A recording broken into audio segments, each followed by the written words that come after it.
2 থেকে 3 মিনিটের একটি ছোট গল্প শুনে যাবেন, আশা করি ভালো লাগবে। একটি ছেলে খুবই সাদাসিধা ছিল।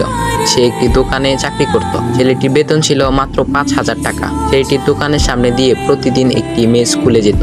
মেয়েটি প্রতিদিন বোরকা পরে যেত, কিন্তু প্রায়ই মুখটা খোলা থাকতো। একদিন হঠাৎ করে ছেলেটির নজর পড়লো মেয়েটির দিকে। এভাবে বেশ কয়েকদিন যাবার পর মেয়েটি বুঝতে পারলো ছেলেটি তাকে লক্ষ্য করে। মেয়েটিও বাঁকা চোখে ছেলেটির দিকে তাকাতে শুরু করলো। ছেলেটি মেয়ের চলাফেরা দেখে মুগ্ধ হলো। আফসোস করতে লাগলো, ইস, যদি আমিও আজ পড়াশোনা করতে পারতাম, তাহলে সাহস করে মেয়েটির সাথে কথা বলতে পারতাম। মেয়েটি বুঝতে পারলো ছেলেটি তাকে ভীষণ পছন্দ করে। তাই একদিন মেয়েটি ছেলেটির দোকানের পাশে দাঁড়িয়ে রইল। তখন ছেলেটি দুপুরের খাবার খাওয়ার জন্য দোকানের বাইরে আসে। সে চায়ের দোকানে গিয়ে 5 টাকার একটি রুটি খেয়ে পানি পান করে আসতে লাগলো। তখন মেয়েটি তার কাছে গেল। তুমি ভাত খেলে না, রুটি দিয়ে পেট ভরবে? তখন ছেলেটি মেয়েটিকে দেখে অবাক হয়ে গেল। তখন ছেলেটি বলল, আমি ভাত খেলে আমার মা, বাবা আর ছোট বোনকে কি খাওয়াবো? মেয়েটি শিক্ষিত, তাই অল্পতেই বুঝে গেল।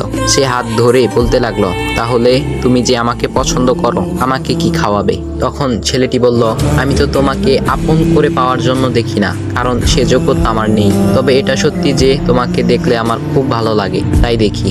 মেয়েটি ছেলেটির কথা শুনে চোখের পানি ধরে রাখতে পারলো না। সে বুঝে গেল ছেলেটির চরিত্র ও ভাবনা অনেক সুন্দর। সেদিন মেয়েটি চলে গেল। বাসায় গিয়ে রাত্রিবেলা মেয়েটি অসুস্থ হয়ে পড়ল। পরে তাকে ডাক্তারের কাছে নিয়ে আসা হলো।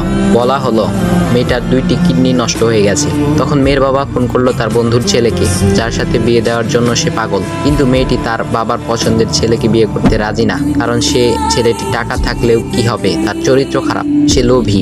এদিকে মেয়েটির কোনো লোভ ছিল না। যাই হোক, হবু জামাই আসার পর তাকে সব খুলে বলল, তোমার থেকে একটি কিডনি খুলে আমার মেয়েকে দাও। তুমি তো বলছো আমার মেয়েকে তুমি অনেক ভালোবাসো, তাকে পেলে তুমি ভালো হয়ে যাবে, তাহলে আজ পরীক্ষা দাও। তখন ছেলেটি বলল, আমি আপনার রোগা মেয়েকে বিয়ে করতে পারবো না, আমার কি সুস্থ মেয়ের অভাব নাকি? এ বলে সে চলে গেল।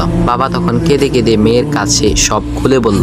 মেয়েটি বলল, বাবা তুমি কেঁদো না, একটা পথ এখনো আছে, আমাদের সামনে মোড়ে বড় একটা দোকান আছে না, তুমি সেখানে যাও। সেখানে যে তাইয়ুব নামের একটা ছেলে আছে, তাকে নিয়ে আসো, আমার কথা বলো। তখন মেয়েটির বাবা ছেলেটিকে নিয়ে আসলো।